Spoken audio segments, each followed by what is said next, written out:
बिस्मिल्लाहिर्रहमानिर्रहीम। अस्सलाम वालेकुम नादरीन, आप यूट्यूब चैनल देख रहे हैं। मैं इमरान खान हूँ। शहबाज गिल के साथ जो वाक़या पेश आया उस पर बात करेंगे इस वीलॉग में।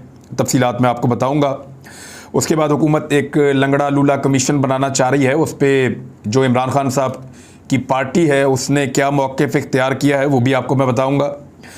फिर उसके बाद समी इब्राहिम साहब ने बड़े खौफनाक शिकवे किए हैं और पाकिस्तान में सीनियर जर्नलिस्ट हैं, उन्होंने जनरल बाजवा से गिले शिकवे किए हैं। उसमें दो बातें बहुत टेक्निकल हैं और एक सवाल तो ऐसा है जो ज़रूर उठाया जाना चाहिए, उस पर बात करूंगा।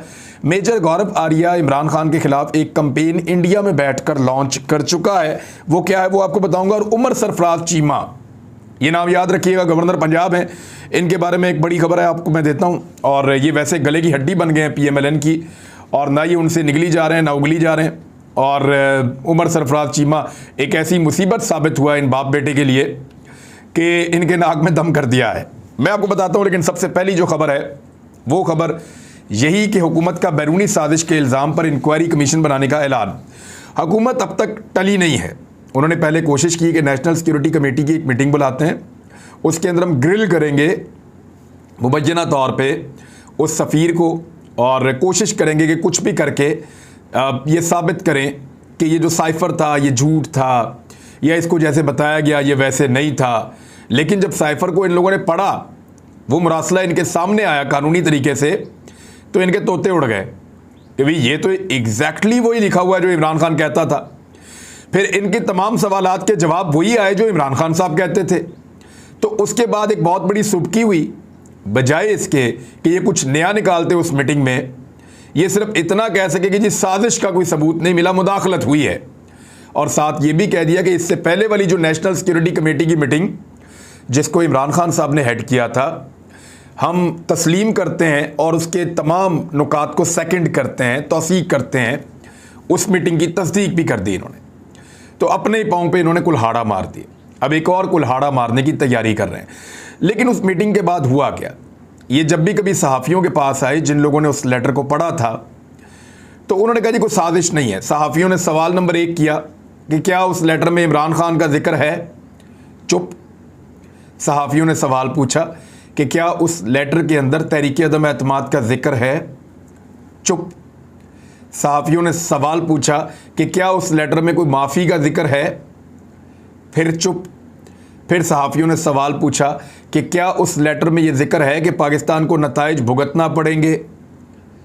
फिर चुप। फिर सहाफ़ियों ने सवाल पूछा कि क्या उस लेटर में वाकई ये भी जिक्र है कि अमेरिका अपने ताल्लुकात पाकिस्तान के साथ तहरीक अदम एतमाद की कामयाबी या नाकामी के साथ मशरूत कर चुका है? तो फिर चुप। यानी इन सवालात के जवाब नहीं दिए। खामोशी नीम रजामंदी होती है। अभी तक एक मरतबा भी हुकूमत का कोई रुकन ये नहीं कह सका कि अमेरिका की धमकी के अंदर तहरीक अदम एतमाद का जिक्र नहीं था। हुकूमत का कोई भी रुकन अभी तक कह सका ही नहीं कि ना अमेरिका ने तहरीक अदम एतमाद की कामयाबी के साथ माफ़ी को मशरूत किया, और ना अमेरिका ने तहरीक अदम एतमाद की नाकामी की सूरत में ख़तरनाक नताइज की धमकियाँ दी। ये कोई हुकूमत का बंदा ऐसी जुर्रत ही नहीं कर सका, क्योंकि बाकायदा उस मरासले के अंदर ये लिखा हुआ है। तो हुकूमत उसको झुटला भी नहीं सकती और उसके अंदर लिखा हुआ सच बोल भी नहीं सकती। बहुत बुरे फंस गए हैं। अब एक लूला लंगड़ा किस्म का कमीशन बनाने की तैयारी हो रही है। वफाकी वज़ीर इत्तलात मरियम औरंगज़ेब ने इस्लामाबाद में प्रेस कॉन्फ्रेंस करते हुए कहा कि इमरान खान के खिलाफ कोई बैरूनी साजिश नहीं हुई। जब अपने इत्तेहादी छोड़ जाएं तब आपको याद आया कि बैरूनी साजिश हुई। उन्होंने बताया कि हुकूमत ने फैसला किया है कि उस सुबह शाम के तमाशे पर गैर जानिबदार इंक्वायरी कमीशन बनाया जाए। ये इंक्वायरी कमीशन गैर जानिबदार होगा और इसका सरबराह ऐसा मुकर्रर किया जाएगा जिस पर साजिशी टोला भी सवाल नहीं उठा सकेगा। इंक्वायरी कमीशन मुनसिफाना तौर पर फैसला करेगा, जिसके बाद मुल्क को झूठी सियासत के लिए इस्तेमाल करने वालों को कानून के कटहरे में लाया जाएगा। कमीशन फैसला करेगा कि इस ड्रामे का असल किरदार कौन है, और इंक्वायरी कमीशन के TORs काबीना के आगे अगले इजलास में सामने रखे। TORs में तो ये मारते हैं। एक तो ये कमीशन बनाएंगे जो मुतनाज़े होगा। तहरीक इंसाफ का ये कहना है कि सुप्रीम कोर्ट ऑफ पाकिस्तान में इस मामले के ऊपर ओपन हेयरिंग की जाए, सुप्रीम कोर्ट के अंदर ये मामला उठाया जाए तमाम फ्रीकैन को बुलाया जाए, ओपन हेयरिंग की जाए, सब कुछ दूध का दूध और पानी का पानी होना चाहिए कि पाकिस्तान में बैरूनी मुदाखलत हुई, साजिश हुई, कौन कौन शामिल था, कैसे हुई।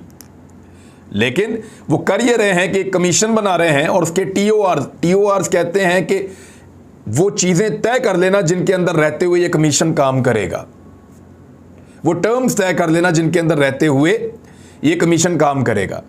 जब इमरान खान साहब का धांधली वाला कमीशन बना था तो टीओआर के अंदर ये तय कर दिया था क्या था कि मुनज़्ज़म धांधली ढूंढनी है आपने धांधली नहीं ढूंढनी, आपने लफ्ज़ मुनज़्ज़म शामिल करवा दिया था पीएमएलएन की उस वक्त की काबीना ने। तो जब मुनज़्ज़म का लफ्ज़ शामिल हो गया तो उन्होंने कहा जी धांधली तो पाकिस्तान में बहुत हुई है, 40 सफ़े उसके ऊपर हमने लिख दिए हैं, लेकिन मुनज़्ज़म नहीं हम पकड़ सके। अब मुनज़्ज़म करने के लिए तो बहुत सारे इदारों को, बहुत सारे लोगों को साथ रगड़ना पड़ता, तो वो कमीशन नहीं कर पाया। तो यहाँ पे भी इसी तरह के टीओआर जो हैं वो बनाए जाएंगे। लेकिन पाकिस्तान तहरीक-ए-इंसाफ ने साफ इनकार कर दिया कि इम्पोर्टेड हुकूमत के आखिरी चंद हफ्ते हैं, हुकूमत के कमीशन को मुस्तरद करते हैं। तहरीक-ए-इंसाफ के रहनुमा फवाद चौधरी का कहना था कि वो पहले ही मुबैना बैरूनी साजिश की तहकीकात के लिए हुकूमत के तहत किसी भी कमीशन को मुस्तरद कर चुके हैं। यानी हुकूमत के अंडर काम करने वाले ऑफिसर अगर कमीशन के ऊपर काम करेंगे तो क्या उसका नतीजा निकलेगा, कुछ भी नहीं।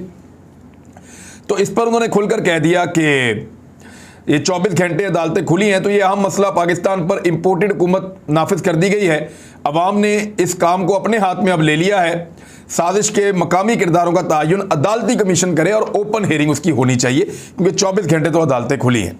तो ये हुकूमत ने एक चीज़, एक पैंतरा खेला है जिसके मुकाबले में पाकिस्तान तहरीक-ए-इंसाफ ने अपना मौक़िफ़ रख दिया और वो इसको कभी तस्लीम नहीं करेंगे, ना ही इसको पब्लिक तस्लीम करेगी।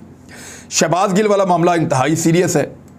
अब शहबाज गिल का एक्सीडेंट हुआ, वो लाहौर से इस्लामाबाद जा रहे थे और उस एक्सीडेंट के बारे में उन्होंने खुद कुछ लिखा है।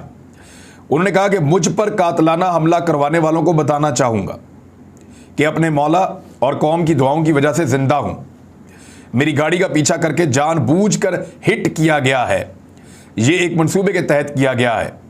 यानी अगर गाड़ी का एक्सीडेंट हो गया था तो दूसरी गाड़ी को रुक जाना चाहिए था, रुक कर देखना चाहिए था ये लोग जिंदा हैं, मर गए, क्या हुआ, तो दूसरी गाड़ी रुकी नहीं। इसको बोलते हैं हिट एंड रन केस, मार के भाग जाना, हिट एंड रन केस था ये। शहबाज गिल की गाड़ी को पीछे से आने वाली एक गाड़ी ने हिट किया, हिट करके उसको इस तरीके से टेक्निकली हिट किया कि वो गाड़ी उलट गई और वो कलाबाजी खा के साइड पे जाके गिर गई। शहबाज गिल लकीली उसमें, क्योंकि ये अमेरिका से बड़ा लंबा अरसा गुजार के आया तो इन लोगों को आदत होती है बेल्ट शर्ट ये बांध कर बैठते हैं।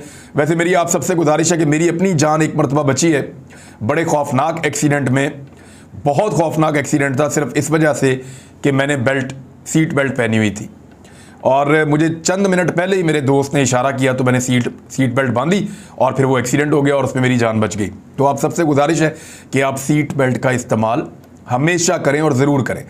तो शहबाज गिल की जान बच गई। उन्होंने कहा कि मुझे जानबूझकर हिट किया गया, ये एक मंसूबे के तहत किया गया है। मैंने कल ही कहा था कि क्या ज़्यादा से ज़्यादा आप हमें कत्ल करवा देंगे, करवा लें कत्ल, गद्दारी नहीं करूँगा। उन्होंने कहा कि इमरान खान के साथ खड़ा था, खड़ा हूँ और खड़ा रहूँगा। मैं आज कौम को बताना चाहता हूँ ये खान पर भी हमलावर होंगे, ये हर कीमत पर हमें चुप करवाने की कोशिश करेंगे। बैरूनी साजिश और उसके लोकल हैंडलर्स और गद्दारों को ये पता है कि इमरान खान और उसके साथी चुप नहीं बैठेंगे, इंशाअल्लाह सबको बेनकाब करेंगे। ये जी शहबाज गिल साहब वाला मामला, और ये बड़ा सीरियस मामला है। अगर वाकई कातलाना हमले हो रहे हैं और उजरती कातलों को इस्तेमाल किया जा रहा है तो ये इंतहाई खौफनाक है। ये नेक्स्ट लेवल पे चले गए हैं। इन्होंने पहले तौहीन मज़हब के इल्ज़ाम लगा के लोगों को मरवाने का पक्का बंदोबस्त किया, पाकिस्तान में आग लगाने का बंदोबस्त किया। बड़ी मुश्किल से पाकिस्तान के इदारों ने इस गंद को रोकने की कोशिश की, लेकिन अभी भी ये फैल रहा है। बड़ी मुश्किल से पाकिस्तान के इदारों ने इस नफ़रत को रोकने की कोशिश की और माजी में जनरल बाजवा भी इसको भुगत चुके हैं। बहुत सारे और लोग इसका निशाना बन चुके हैं। यहाँ कत्लो गारतगिरी भी हो चुकी है और झूठे मुकदमात बनाए जा रहे हैं तौहीन मज़हब के, जिनका हकीकत से कोई ताल्लुक नहीं है। और रियासत पहली मरतबा, रियासती ताकत पहली मरतबा ये काम कर रही है किसी हुकूमत की फरमाइश के ऊपर। तो ये बड़ा सीरियस और बड़ा संजीदा मामला है। अब इसमें शहबाज गिल के ऊपर कातलाना हमला अगर ये हुआ है तो ये इंतहाई अफसोसनाक है। पाकिस्तान की एस्टेब्लिशमेंट को सोचना पड़ेगा कि पाकिस्तान कहां जा रहा है और उन्होंने पाकिस्तान को कहां पहुंचाना है। खुदा ना खास्ता ये वाकयात चीज़ों को नीचे नहीं ले जाएंगे, ऊपर ले जाएंगे और ज़्यादा हालात ख़राब हो जाएंगे। अब इसमें जो समी इब्राहिम साहब ने कुछ सवालात उठाए हैं वो मैं आपके सामने दोहरा देता हूँ। और उसमें एक सवाल ऐसा है जो वाकई मुझे भी बहुत खुटक रहा था, तो उस पर आज बात करते हैं। उन्होंने कहा इतने सारे लोग खुद इकट्ठे नहीं हो सकते थे। ये जो अपोजिशन की जमातों को इकट्ठा किया गया था इमरान खान के खिलाफ, ये लोग इकट्ठे खुद नहीं हो सकते थे और पाकिस्तान में हो भी नहीं सकते। इनको इकट्ठा किया गया है और जनरल बाजवा पे उन्होंने इल्ज़ाम लगाया कि आपने इनको इकट्ठा किया है। सवाल उन्होंने पूछा कि आप किस लिए ये काम कर रहे हैं और किसके लिए काम कर रहे हैं। इमरान खान साहब ने भी ये सवाल उठाया था कि अमेरिकन ने जब ये कहा कि इमरान खान साहब की हुकूमत गिरा दो तो माफ़ी, अगर इमरान खान साहब की हुकूमत बच गई तो हम आपको संगीन नताइज की धमकी दे रहे हैं, आपको उसके नताइज भुगतना होंगे। ये धमकी अमेरिकन से किसको लगाई थी? इमरान खान को तो निकाल रहे थे वो, शहबाज शरीफ तो हुकूमत में ही नहीं था। तो ये समी इब्राहिम इशारा इस तरह कर रहे हैं कि पाकिस्तान की एस्टेब्लिशमेंट को अमेरिका की ये धमकी दी कि निकालो इमरान खान को तो आपको माफ़ी दे देंगे, नहीं निकालोगे तो फिर आपको नताइज भुगतना पड़ेंगे। फिर साइफर में मौजूद मालूमात को किसने और क्यों छुपाया, ये भी सवाल उठाया समी इब्राहिम ने। फिर एक और चीज़ उन्होंने कहा कि रिटायर फौजियों की जो मीटिंग हुई थी उसमें आर्मी चीफ ने इमरान खान साहब के बारे में बहुत नेगेटिव बोला था। अच्छा, ये चीज़ मेरे दिमाग में भी आई। अगर फौज का इस सारे से कुछ लेना देना नहीं था तो बहुत सारे रिटायर फौजियों ने ये बात रिपोर्ट की, बताई ऑफ द रिकॉर्ड, कुछ ने ऑन द रिकॉर्ड, कुछ को पाकिस्तान से भागना पड़ गया ऑन द रिकॉर्ड बात करने के बाद। तो जो जनरल बाजवा ने, आर्मी चीफ ने बातचीत की रिटायर फौजियों के साथ, वहाँ उन्होंने इमरान खान के खिलाफ बहुत नेगेटिव रिमार्क्स पास किए, जिस पे बाद में इमरान खान साहब ने ये कहा था कि मुझे पता है कि मेरे बारे में क्या बातें की जा रही हैं, और उन्होंने इसका शिकवा भी दबे लफ्ज़ों में किया था। लेकिन अगर आप बात इसको समझें इस एंगल से कि जनरल बाजवा को क्या ज़रूरत थी कि वो इमरान खान साहब की बुराइयां करें रिटायर फौजियों के सामने, इसका मतलब है उनके अंदर शिकवे चल रहे थे इमरान खान के खिलाफ। तो फौज का ये कहना कि हम इमरान खान के बिल्कुल खिलाफ नहीं हैं या हमें इमरान खान से क्या प्रॉब्लम थी, तो वो प्रॉब्लम तो खुद जनरल बाजवा साहब ने खुद बता दी हैं रिटायर फौजियों को कि इमरान खान से ये प्रॉब्लम्स थी, और उसके बाद वो ये कहते हैं कि हमने नहीं निकाला।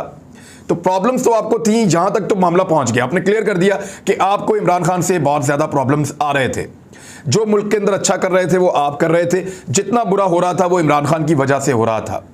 जनरल बाजवा ने रिटायर फौजियों को यही बातें बताई ना, तो ये सवाल उठाया जाना चाहिए और इसके ऊपर जवाब मांगा जाना चाहिए कि एक तो जनरल बाजवा ने ये क्यों कहा रिटायर फौजियों को कि इमरान खान के बारे में नेगेटिव रिमार्क्स उन्होंने दिए, और दूसरा DG ISPR ने जो एक गैर ज़रूरी प्रेस कॉन्फ्रेंस की जो उनको नहीं करनी चाहिए थी, उन्होंने नई बनने वाली हुकूमत के आने के साथ जोड़कर दिखाया मईशत की बेहतरी को। यानी DG ISPR जनरल बाबर ने जो नई हुकूमत आई उसको जोड़कर दिखाया, किसके साथ? मईशत की बेहतरी के साथ। ये जनरल बाबर ने किया। अब मामला ये है कि उसके बाद तो मईशत बहुत बुरी हो गई। अब तो ये पेट्रोल की कीमत बढ़ाना चाहते हैं। मिफ्ता इस्माइल ने कहा जी 102 अरब का साल हर महीने नुकसान हो रहा है, हम ये बोझ नहीं उठा सकते, हमें ये बोझ लोगों पे डालना पड़ेगा। अब वो 30 रुपये 40 रुपये पेट्रोल महंगा करना चाहते हैं, आने वाले दिनों में करेंगे भी। पीपल्स पार्टी के लोग ये कह रहे हैं कि डॉलर 200 रुपये का होने जा रहा है, पेट्रोल मजीद महंगा होने जा रहा है। तो मार्केट कहाँ गई? वो तो फिर क्रैश कर गई। स्टॉक मार्केट के अंदर तो फिर मंदी है। तो इस पे DG ISPR का कोई स्टेटमेंट, कोई ट्वीट, कोई चीज़ नहीं आई।